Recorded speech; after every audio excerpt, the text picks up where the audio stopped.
నమస్తే friends, welcome back to our channel SML alert. ఈ వీడియోలో అయితే మనం గతంలో జరిగినటువంటి హాస్టల్ వెల్ఫేర్ ఆఫీసర్కి సంబంధించి ఇది 2018 జూలై 29న అయితే ఎగ్జామ్ అనేది జరిగింది. దానికి సంబంధించినటువంటి పేపర్ని అయితే నేను ఈరోజు ఎక్స్ప్లెయిన్ చేయబోతున్నాను. వీడియోను ఎక్కడ స్కిప్ చేయకుండా చివరి వరకు చూడండి. ముఖ్యమైన విషయం ఏంటంటే మనకు ప్రస్తుతం జూన్ 24 తర్వాత అయితే ఈ హెచ్డబ్ల్యూకు సంబంధించినటువంటి ఎగ్జామ్ జరిగే అవకాశం అయితే ఉంది. అభ్యర్థులు తప్పనిసరిగా ప్రిపేర్ అవ్వండి, ఎగ్జామ్ అయితే బాగా రాయండి. ఇకపోతే ఈరోజు అయితే మనం కొన్ని క్వశ్చన్స్ని చూద్దాం. ఇక క్వశ్చన్ 1 వచ్చేసి, భారతదేశంలో ఏ రాష్ట్ర ముఖ్యమంత్రి అత్యధిక కాలం ముఖ్యమంత్రి పదవిలో కొనసాగుతున్నారు? నేను మళ్ళీ క్వశ్చన్ రిపీట్ చేస్తున్నాను. భారతదేశంలో ఏ రాష్ట్ర ముఖ్యమంత్రి అత్యధిక కాలం ముఖ్యమంత్రిగా పదవిలో కొనసాగుతున్నారు? Option 1 Andhra Pradesh, option 2 Odisha, option 3 Sikkim, option 4 Madhya Pradesh. మీరు సాధారణంగా చూసుకున్నట్లయితే ఇక్కడ కన్ఫ్యూజ్ అయ్యే అవకాశం అయితే ఉంది. జనరల్గా మనందరికీ మనం అనుకుంటాం ఒడిస్సా మేబీ కరెక్ట్ ఆన్సర్ అవ్వచ్చు అని చెప్పి. ఎందుకంటే అక్కడ ఉన్నటువంటి ఒడిస్సా ముఖ్యమంత్రి చెప్పాలంటే 3 సార్ల కంటే ఎక్కువగా ఆయనే గెలవడం జరిగింది. కాబట్టి మనం ఆయనే ఎక్కువ కాలం ముఖ్యమంత్రి చేశాడని చెప్పి అనుకుంటాం, కానీ అది wrong. Sikkim is the correct answer. Next question వచ్చేసి, జూలై 19, 2017 నాడు తెలంగాణ ప్రభుత్వం ఎన్ని ఫిర్యాదులను అందుకోవడానికి మరియు వాటి పరిష్కార నిర్వహణ కొరకు ఏకగవాక్ష పద్ధతిగా ప్రత్యేక పోర్టల్ను సూర్యాపేటలో ప్రారంభించింది? అయితే ఆ పోర్టల్ పేరేమిటి?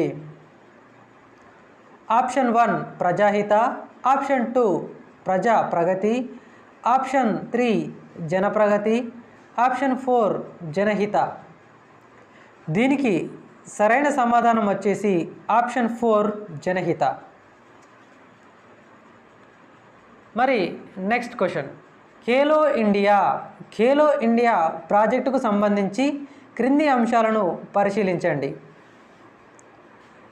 మొదటిది వచ్చేసి, సెప్టెంబర్ 2017లో భారత ప్రభుత్వం తదుపరి 3 సంవత్సరాల కొరకు సవరించిన ఖేలో ఇండియా ప్రాజెక్టు కోసం రూపాయలు 1756 కోట్ల బడ్జెట్ను ఆమోదించింది. బి, అందరికీ క్రీడలు మరియు శ్రేష్ఠత కొరకు క్రీడలు అను రెండింటిని మిళితం చేయాలని లక్ష్యంగా పెట్టుకుంది. సి, ప్రతి రాష్ట్రం నుండి క్రీడా నైపుణ్య కేంద్రంగా ఒక విశ్వవిద్యాలయాన్ని నామినేట్ చేస్తుంది. అయితే ఇక్కడ మీరు సరైనటువంటి సమాధానాన్ని అయితే ఎంచుకోండి పైన ఇచ్చినటువంటి 3 వాక్యాల ఆధారంగా. ఆప్షన్ 1 ఏ, బి మరియు సి మాత్రమే, ఏ మరియు బి మాత్రమే, బి మరియు సి మాత్రమే, ఏ మరియు సి మాత్రమే. దీనికి సరైనటువంటి సమాధానం పైన పేర్కొన్నటువంటి 3 వాక్యాలు కూడా సరైనవే. ఏ, బి, సి అంటే option 1 is the correct answer. Next question వచ్చేసి, మార్క్సిజం లెనినిజం నుండి నెహ్రూవియన్ సోషలిజం వరకు నా ప్రయాణం అను ఆంగ్ల పుస్తకాన్ని రచించింది ఎవరు? Option 1 Amartya Sen, option 2 CH Hanumantharao, option 3 Raghuram Rajan, option 4 C Rangarajan. దీనికి సరైనటువంటి సమాధానం option 2. Option 2 CH Hanumantharao is the correct answer. Next question వచ్చేసి నెలకు ₹1000 చొప్పున ఒంటరి మహిళకు పెన్షన్ చెల్లించే పథకాన్ని ప్రారంభించిన తొలి రాష్ట్రం ఏది? ఇదైతే మీరు ఈజీగానే ఆన్సర్ చేస్తారు. Option 1 Andhra Pradesh, option 2 Gujarat, option 3 Haryana, option 4 Telangana. దీనికి సరైన సమాధానం వచ్చేసి మన తెలంగాణ రాష్ట్రం. నెక్స్ట్ క్వశ్చన్,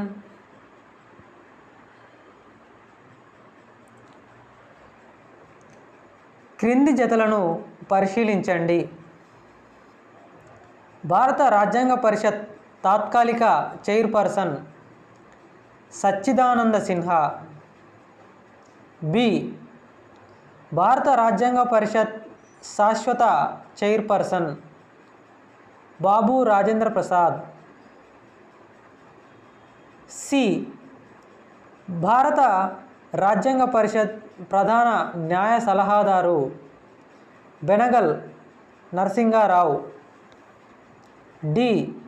భారత రాజ్యాంగ పరిషత్ కార్యదర్శి హెచ్విఆర్ అయ్యంగార్. మరి దీనికి మనకి ఇక్కడ ఇచ్చినటువంటి ఆప్షన్స్ కనుక మనం చూసుకున్నట్లయితే option A, B and C only, option 2 A and D only, option 3 B, C and D only, option 4 A, B, C and D. అయితే దీనికి సరైనటువంటి సమాధానం పైన పేర్కొన్నటువంటి అన్ని ఆప్షన్స్ కూడా కరెక్ట్ అయినవే. Option 4 is the correct answer. Next question, in which year Indian parliament adopted right to information act? అంటే భారత పార్లమెంటు ఏ సంవత్సరంలో సమాచార హక్కు చట్టాన్ని రూపొందించింది? Option 1 2004, option 2 2005, option 3 2006, option 4 2007. దీనికి సరైనటువంటి సమాధానం వచ్చేసి ఆప్షన్ 2 2005 సరైనటువంటి సమాధానం. మరి నెక్స్ట్ క్వశ్చన్ వచ్చేసి హక్కులు, ఆస్తి, స్వేచ్ఛ, సమానత్వం, న్యాయ సిద్ధాంతాలు క్రింది వాటిలో దేనికి సంబంధించినవి? ఆప్షన్ 1 నియంతృత్వం, ఆప్షన్ 2 కులీన పాలన, ఆప్షన్ 3 ప్రజాస్వామ్యం, ఆప్షన్ 4 స్వల్పజన పాలన. దీనికి సరైనటువంటి సమాధానం ప్రజాస్వామ్యం, democracy is the correct answer. Option 3 is the correct answer.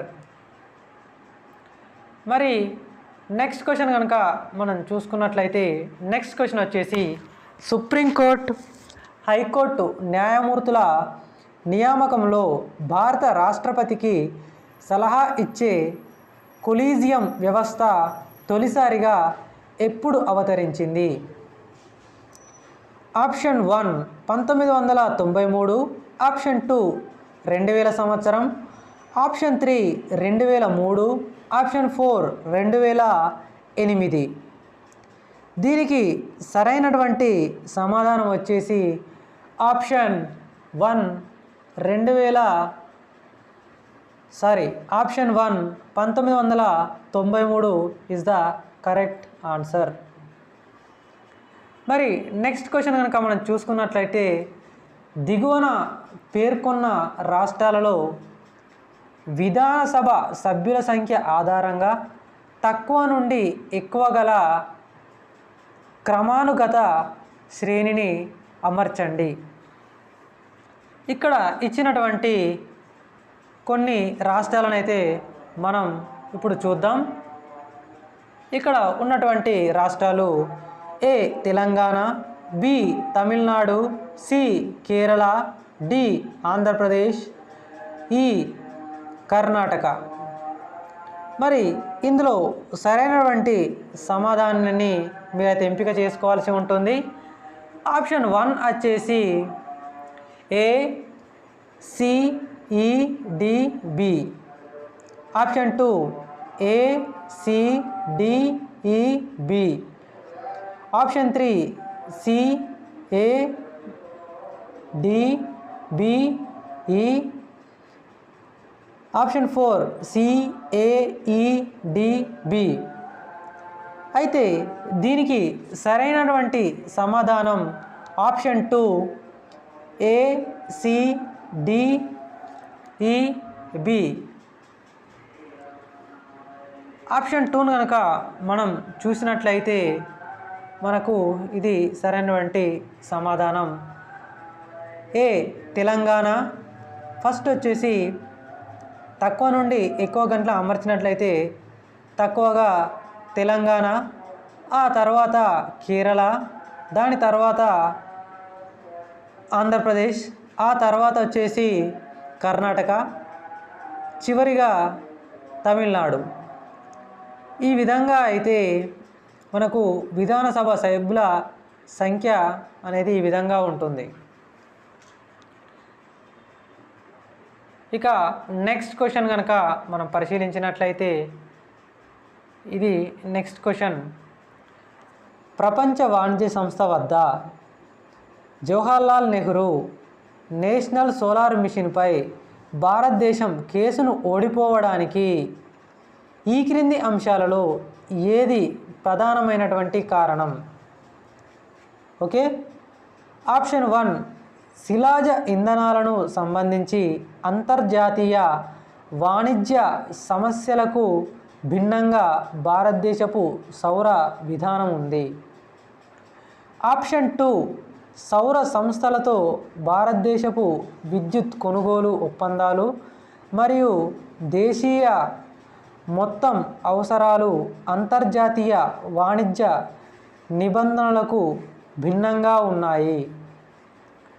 Option 3 సౌరశక్తితో భారతదేశం తన ఇంధన అవసరాలను ప్రత్యామ్నాయం చేయలేదు. ఆప్షన్ 4 శిలాజ ఇంధనాలపై భారతదేశం ఆధారపడడం తగ్గించడం వల్ల చమురును ఉత్పత్తి చేసే కంపెనీలకు అధిక ఆర్థిక నష్టాలు సంభవిస్తాయి.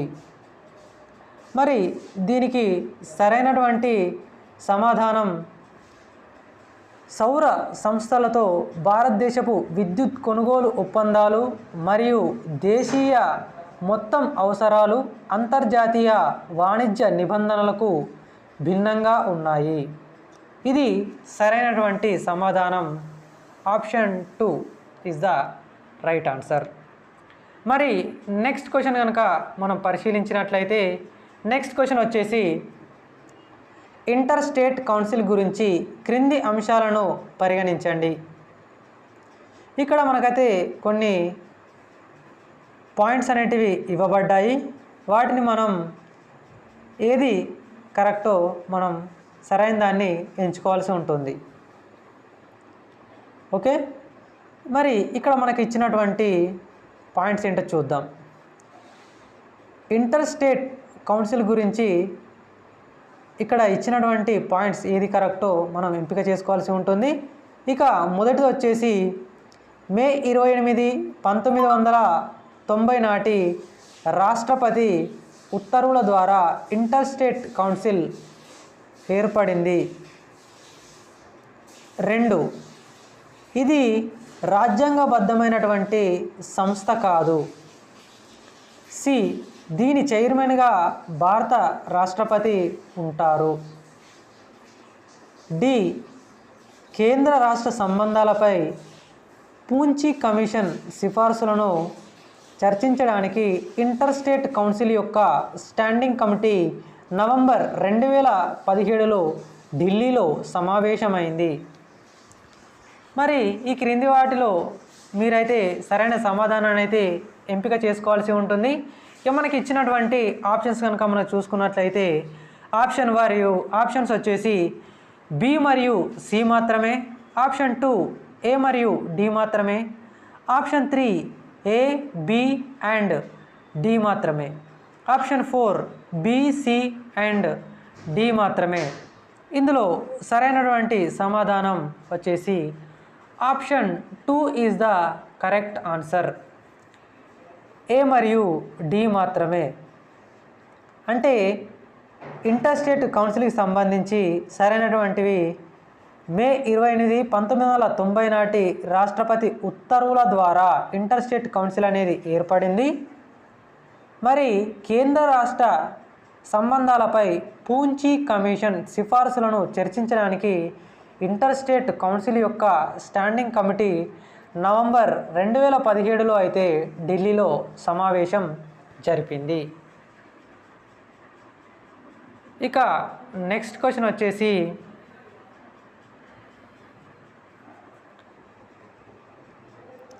ద్వైపాక్షిక మరియు ప్రపంచ ప్రాధాన్యత గల అనేక సమస్యలపై తమ అభిప్రాయాలను పంచుకోవడానికి భారతదేశ ప్రధానమంత్రి మరియు చైనా అధ్యక్షుడు ఏప్రిల్ 17, 2018న ఎక్కడ సమావేశం అయ్యారు?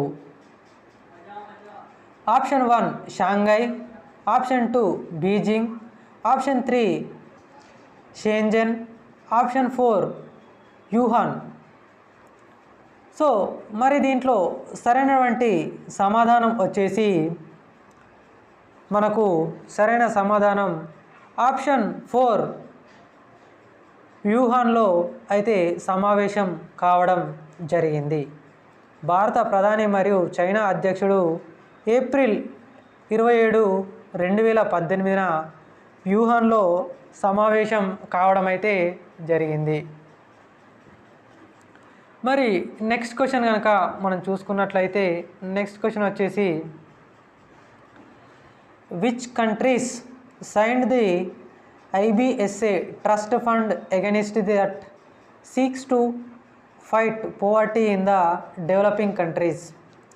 పేదరికాన్ని ఎదుర్కోవడానికి ప్రయత్నిస్తున్న అభివృద్ధి చెందుతున్న దేశాలలో ఏ దేశాలు IBSA ట్రస్ట్ ఫండ్ ఒప్పందంపై సంతకం చేశాయి? మనకి ఇక్కడ 6 దేశాల పేర్లు అయితే ఇచ్చారు. అందులో మనం సరైన వాటిని అయితే ఎంపిక చేసుకోవాల్సి ఉంటుంది. ముందుగా ఇక్కడ ఇచ్చినటువంటి 6 దేశాల పేర్లు అయితే చూద్దాం. Iran, Bharat, Bhutan, Brazil, South Africa, Saudi Arabia. మరి మనకి ఇచ్చినటువంటి options AC and E only, option 2 BD and F only, option 3 AD and F only, option 4 BD and E only. అయితే దీనికి సరైనటువంటి సమాధానం వచ్చేసి option 4 is the correct answer. BD and E only. Bharat, Brazil మరియు South Africa ఈ 3 దేశాలు అయితే మనకి ఇక్కడ ఇచ్చినటువంటి 6 ఈ 3 దేశాలు అయితే IBSA ట్రస్ట్ ఫండ్ అగ్రిమెంట్ అయితే చేసుకోవడం జరిగింది.